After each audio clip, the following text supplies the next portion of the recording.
et bienvenue à tous chers membres du Mistral Social Club. C'est un plaisir de vous retrouver pour une nouvelle chronique bien-être en compagnie de notre super coach Anaïs. Bonjour tout le monde, j'espère que vous êtes en pleine forme et que vous prenez soin de vous. Aujourd'hui, je vous propose de parler d'une discipline dont on entend parler depuis de nombreuses années, mais qui possède bien des secrets, le yoga. On vous a demandé quelle était votre définition, et voici vos réponses.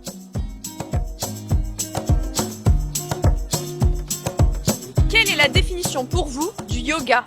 C'est pour se détendre, mais c'est aussi du sport, je pense, c'est aussi du cardio. Et je pense aussi c'est pour mieux à se concentrer, à penser à rien en fait, de faire le vide dans sa tête et mieux se sentir dans son corps, je pense. C'est moments tranquilles, on se repose, mais tout en travaillant le corps tout entier. Et on découvre des muscles. C'est de se détendre et de zen, enfin un truc qui est cool, relax, voilà, c'est zen, ouais. J'imagine une gym douce. L'apaisement, sérénité. Pour moi, c'est du mouvement corporel tout en étant en introspection. Calme, détente, anti-stress. Après, je sais qu'il y a différentes formes de yoga. Détente, bien-être, connexion à son corps. Et si je vous dis le yoga du visage... Non, je comprends pas. Ma mère, elle en a fait un peu. Elle a fait les yeux. Ils lui ont fait faire des mouvements comme ça, là. Enfin, je sais plus, mais c'était des mouvements des yeux. Bonne question, je sais pas. L'apaisement pour se dérider, l'apaisement du visage. Le fait que ce soit pour détendre les muscles et le corps, ça doit faire la même action sur le visage, je suppose. Genre du sourire et rire, c'est du yoga du visage. Appuyer sur des points spécifiques du visage et masser pour renforcer l'effet tenseur du visage. Merci à toutes et à tous d'avoir pris le temps de répondre à nos questions. Pour en savoir plus sur cette discipline, nous sommes aujourd'hui en compagnie de Lisa Marie. Bonjour! Bonjour. Merci beaucoup d'avoir accepté de nous rencontrer. Pour commencer, est-ce que vous pourrez nous présenter et nous raconter votre parcours? Je m'appelle Lisa Marie, donc je suis professeure de yoga vinyasa, pré-postnatal, yoga du visage et aussi yoga sur chaise. Le yoga est venu à moi plus que ce que moi je suis venue à lui. J'ai un parcours d'hôtellerie de luxe à la base, plus de 10 ans dans les hôtels 5 étoiles et ensuite j'ai changé encore de métier et je suis arrivée dans le monde des avocats pendant 3 années. Je dirais que des fois la vie vous amène sur des chemins dont vous n'êtes pas forcément prêt à aller parce que j'étais dans un tourbillon un peu pas super au niveau de ma vie, avec beaucoup de crises d'angoisse, des choses comme ça, et je me suis dit comment me sortir de là. Donc j'ai voulu opter pour quelque chose de doux et pas forcément aller vers une médecine beaucoup plus médicamenteuse. Donc j'ai cherché les plantes, les huiles, l'hypnothérapie, et j'ai trouvé aussi le yoga. Donc j'ai commencé avec des vidéos, et puis de fil en aiguille, j'ai commencé à comprendre les messages de mon corps, à aller gratter un petit peu ce qui se passe à l'intérieur, tout en continuant mon travail. Ça, c'est important. Et un jour, pareil, avec les étapes de la vie, quelque chose m'a dit, Lisa, c'est peut-être pas le chemin sur lequel tu es actuellement qui est au final le tien. Donc, j'ai décidé de me former en vinyasa, c'est un type de yoga. Et ensuite, tout en, je dirais, répondant à mes propres demandes, je me suis aussi formée en yoga du visage. Est-ce que pour commencer, tu pourrais nous dire un petit peu, c'est quoi le yoga vinyasa? Alors, au niveau du yoga vinyasa, c'est un yoga qui est dit dynamique à la base. Donc, il y a plusieurs types de yoga. Je mets toujours entre guillemets, et je parle vraiment pour moi, parce que étant donné que par mon parcours, par le fait aussi que j'ai eu un corps très blessé et jeune, j'ai choisi le vinyasa parce que c'est quelque chose de dynamique et ça représente ma personnalité. Mais au niveau de mes cours à moi, je m'adapte complètement à la personne que j'ai en face. C'est-à-dire que c'est vraiment le yoga qui s'adapte à vous et pas l'inverse. Et ça, je trouve ça important quand même à partager comme information, parce qu'on peut vite être troublé par tous ces types de yoga qui sont proposés. Donc on vient bien sûr synchroniser le mouvement avec le souffle. On vient s'intéresser principalement à la respiration. On peut pouvoir pratiquer de manière confortable et consciente, mais aussi j'ai à cœur de pouvoir donner des conseils en dehors des tapis. Donc on n'est pas vraiment dans du yoga méditatif, statique. Là, du coup, tu vas nous proposer des mouvements, des positions, un enchaînement de mouvements. Et du coup, maintenant, si on parle du yoga pré- et post-natal, quels sont les bénéfices pour une femme enceinte de pratiquer? Est-ce que, justement, c'est sur tout cet aspect respiration? Complètement.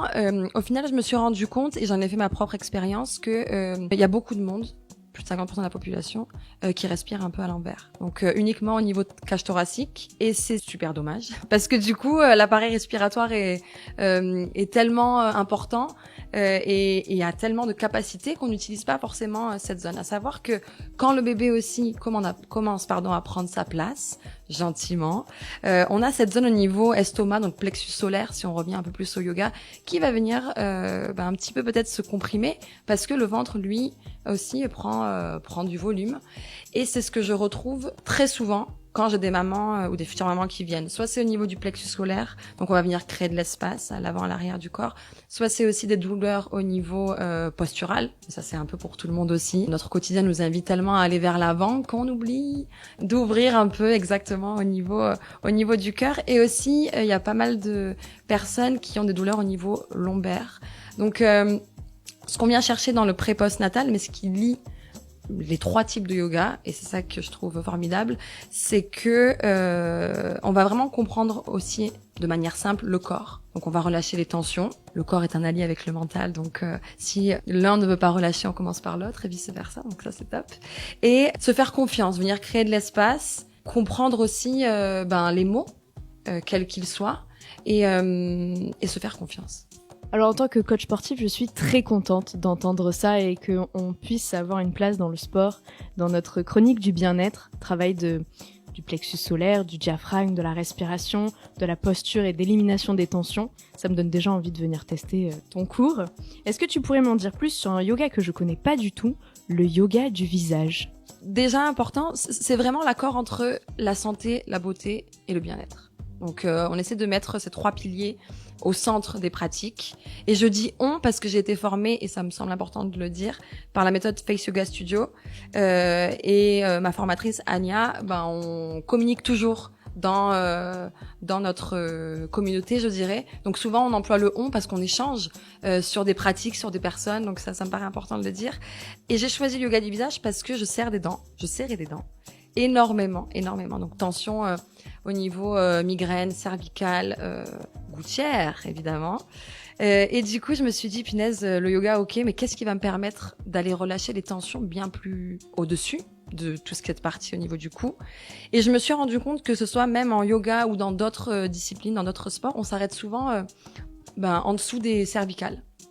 Sauf que le cou, on l'oublie parfois, et le visage encore plus.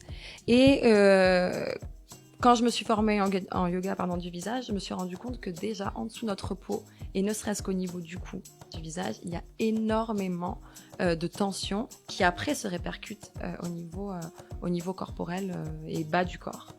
Donc c'est vraiment un complément parce que le corps ne fait qu'un. Et je me suis dit autant le prendre vraiment dans son ensemble, donc du sommet de la tête jusqu'aux extrémités. En quoi exactement ça consiste? Donc dans cette méthode, et je dis bien dans cette méthode parce qu'on voit beaucoup de choses, donc ça me paraît, je trouve important de le dire. Dans cette méthode-là, on vient s'intéresser à notre visage, au cou, comme je disais précédemment, et également à la posture. La posture, c'est 50% déjà du résultat et des tensions qu'on peut avoir au quotidien. Donc on va venir allier l'acupression, les massages et également quelques exercices pour détendre certains muscles, venir en tonifier certains autres, comprendre un peu les déséquilibres au niveau du visage, découvrir ce qui se passe sous notre peau. Ça, c'est super intéressant. Moi, ça m'a permis au niveau du bruxisme, parce que c'était ce que j'évoquais avant, d'avoir une vraie conscience de quand est-ce que je viens serrer des dents, de relâcher la journée, parce que je serrais des dents aussi la journée. Donc de relâcher au moins ma mâchoire beaucoup plus la journée, et après de comprendre les nuits où j'ai serré des dents et pourquoi j'ai serré des dents. Donc c'est vraiment j'appelle ça un combo gagnant. De ces 3 choses, il y a vraiment une prise de conscience et il y a un effet tout de suite bien-être. Alors souvent j'entends je vais perdre mes rides, je vais gagner 10 ans. Évidemment, ça a un bienfait au niveau crispation au niveau du visage, éviter que des ridules viennent se former alors qu'on n'a pas forcément besoin.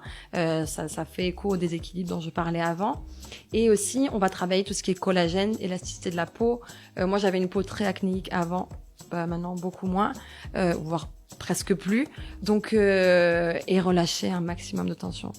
et aussi venir drainer. Parce qu'on a des ganglions lymphatiques dans tout le corps, mais on oublie qu'on en a aussi au niveau du visage. Ça, c'est important. Ce que j'aime bien dans ce que j'entends, c'est qu'il y a une forme d'autonomie. C'est qu'il y a les séances, mais il y a aussi après tout cet aspect de pleine conscience et d'éviter de le faire. C'est pas, on vient te voir et tu es la seule à avoir le miracle, le remède qui nous détend, mais après on arrive après à acquérir quelque chose. Je voulais souligner, je trouve ça vraiment chouette. On entend souvent parler de routine yoga du visage, on voit beaucoup de choses, pratiquer 1 heure, pratiquer 45 minutes, tous les jours, pas tous les jours. Il y a énormément d'informations et on en vient parfois à se perdre. Au niveau de cette méthode, ce qui va payer, je dirais, en résultat, c'est vraiment la régularité. C'est-à-dire que entre un atelier et une routine individuelle, en atelier, on vient partager, on balaye le visage, on découvre ce qui se passe en dessous. Dans une routine individuelle, je vais vraiment aller voir quel est le quotidien de la personne, la manière dont elle dort, la posture, qu'est-ce qu'elle fait comme travail, est-ce que y a un déséquilibre, est-ce que quelques questions comme ça beaucoup plus précises qui permettent d'adapter et de venir créer une routine qui lui ressemble. Donc c'est important aussi de pratiquer en conscience parce que on est là pour faire du bien à notre visage et je vois souvent ah oui mais moi je fais ça plein de fois et ça ira. Ce qui est important c'est vraiment de venir se dire pourquoi je le fais, qu'est-ce que ça m'apporte et quels sont les bienfaits au final. Donc j'appuie là-dessus, c'est ce qu'on disait parce que on voit beaucoup de choses, mais il faut quand même des fois mettre un petit peu des bémols et se dire moi, qu'est-ce qui moi au final me fait du bien et pourquoi je le fais. Est-ce que tu pourrais nous dire aussi ce que c'est du coup le yoga sur chaise? Ça m'intrigue, je l'ai entendu tout à l'heure. Est-ce que tu peux me dire à quoi ça consiste? Au niveau du yoga sur chaise, le message que j'entends souvent, on me dit « Ah, c'est pour les personnes seniors ». Donc, oui et non, plus que oui, je dirais, ça dépend. On va pouvoir venir travailler, se détendre, renforcer, donc sur la chaise, qu'on soit salarié d'une entreprise, qu'on soit une personne qui a du mal à pouvoir s'installer sur un tapis, qu'on soit une personne qui manque de mobilité, qu'on soit une personne qui s'est faite peut-être opérer au niveau lombaire ou tout autre et qui du coup a pas forcément cette même mobilité qu'une autre. Donc c'est des séances pareil collectives qu'on fait donc sur chaise, on peut le faire aussi à un bureau et on vient s'occuper de la posture, on vient travailler aussi les tensions au niveau du cou, utiliser des outils, j'aime beaucoup travailler avec les outils, les élastiques pour renforcer tout ce qui est omoplate, ouvrir la cage thoracique, il y a une partie aussi de relaxation, on vient travailler beaucoup la respiration et ce que j'adore c'est que étant donné que j'ai fait aussi partie de ce monde de l'entreprise de nombreuses années debout, de nombreuses années assises, et l'un n'est pas mieux que l'autre. En faisant du yoga sur chaise, je me suis rendu compte que j'arrivais à relâcher pas mal de tensions, tout ce qui est bassin, psoas, même au niveau de l'ancrage, au niveau des pieds, les épaules, en étant beaucoup sur l'ordinateur, et ça c'est vraiment vraiment top, et c'est pas très connu. Comme tu le soulignes Anaïs, mais c'est une pratique qui je trouve et je pense doit absolument se répandre parce que il y a vraiment beaucoup de bienfaits à ce sujet. Ouais. Est-ce que ces disciplines sont accessibles à tout le monde? Est-ce qu'il y a des contre-indications à certaines? Au niveau des pratiques, je dirais que j'effectue tout le temps un bilan en amont, juste pour voir un petit peu où en est la personne, où est-ce qu'elle arrive, les attentes, les objectifs, est-ce qu'il y a des douleurs, des pathologies. Principalement, il n'y a pas de contraintes à proprement dit. Au niveau du yoga du visage, c'est important quand même de souligner qu'il y a du drainage. Donc, si admettons une personne est dans un processus par rapport à un cancer ou vient juste de terminer, on va attendre un petit peu. Il est préférable toujours de demander l'avis soit de la personne qui est suivie, par laquelle elle est suivie, ou du médecin dans ce cas-là. Et au niveau du yoga, pré-postnatal, sur chaise ou vinyasa, étant donné qu'on n'a quand même pas de diplôme d'État ou que un certificat médical n'est pas forcément obligatoire quand on vient pratiquer le yoga, moi je prends quand même certaines précautions et si besoin, si j'en trouve le besoin au cours du bilan, alors je vais demander l'avis d'un médecin. C'est vraiment voilà, propre à moi peut-être et sachant en plus que pendant mes cours, vu qu'on vient pratiquer en conscience et qu'on est là pour se faire du bien, on est quand même responsable de notre corps. Connaître son corps ou vouloir repousser un peu ses limites, c'est le connaître dans ses besoins et justement dans ses limites aussi. Donc j'essaie d'apporter cette idée-là et vraiment de conscientiser la pratique et se dire où je vais et pourquoi je le fais. Une fois de plus, ça revient à tout ce que je disais tout à l'heure. Pour finir, Lisa Marie, on aime bien dans cette petite chronique partager des trucs et astuces. Et est-ce que, pour nos auditeurs du coup qui nous écoutent, il y aurait un conseil, un point sur lequel tu aimerais que les auditeurs prêtent un petit peu attention? Est-ce qu'il y a un truc que tu aimerais qu'ils travaillent pour que eux-mêmes conscientisent un petit peu ce rapport à leur corps et stimulent un peu leur bien-être? Alors, un conseil qui pourrait regrouper tout ce qu'on vient du coup de dire, que ce soit au niveau de yoga, je dis souvent corporel ou visage, c'est plus facile d'arriver à rassembler le tout. Je dirais plutôt au niveau de la respiration, peut-être un petit exercice à faire dans votre lit. Vous savez, quand la journée vient de se terminer, on est fatigué, on arrive au moment d'aller se coucher, et puis en fait d'un coup, ça commence à tourner au niveau du mental. Je pense que ça fait écho peut-être à beaucoup, moi aussi. Donc, je vous inviterai à travailler un petit peu cette respiration, venir s'installer sur le dos, jambes tendues ou plante de pied sur le matelas, peu importe. Déposer ensuite les mains au niveau du ventre, fermer les yeux, c'est toujours mieux. Et essayez vraiment d'inspirer et d'expirer au niveau de l'abdomen, donc de sentir sous les mains le ventre qui se gonfle. Et sur l'expire, le ventre qui se dégonfle. Je donne souvent le conseil de peut-être compter sur 4 temps et d'espacer un petit peu 1, 2, 3, 4, parce qu'on connaît aussi les comptes, et pareil sur l'expiration. Essayez vraiment de faire ça, ça favorise le sommeil. On commence déjà à venir travailler un petit peu au niveau de comprendre le mécanisme, de ressentir, peut-être de relâcher un peu des tensions. Et puis voilà, je pense que c'est pas mal. Je voudrais aussi apporter un conseil supplémentaire. Au niveau de la pratique, ce serait, et c'est ce que j'adore, de venir pratiquer en petits groupes. Peut-être que ça peut permettre de favoriser un peu plus le partage, l'écoute aussi, le lien avec le professeur. Laissez-vous le temps aussi de tester plusieurs cours et de choisir la personne avec laquelle vous avez envie de donner de votre temps, de votre énergie, parce que c'est elle au final qui vous accompagne sur ce chemin qui est peut-être tout à fait nouveau. Enlevez aussi les idées reçues, les barrières, la souplesse. Mon Dieu, j'ai pas évoqué la souplesse, mais ne soyez pas souple quand vous venez en cours de yoga et laissez-vous explorer ce qui est nouveau et ce qui peut-être vous appelle ou ce qui vous appelle depuis longtemps et ce fameux pas qu'on n'ose pas tout le temps sauter, je dirais. Merci beaucoup Lisa Marie de nous avoir consacré du temps pour répondre à nos questions et partager avec nos auditeurs ce moment bien-être. On espère que vous avez une idée plus précise de ce qu'est le yoga et que cette chronique vous a donné envie de prendre soin de vous et de cultiver votre bien-être. À très vite pour une nouvelle chronique du Mistral Social Club.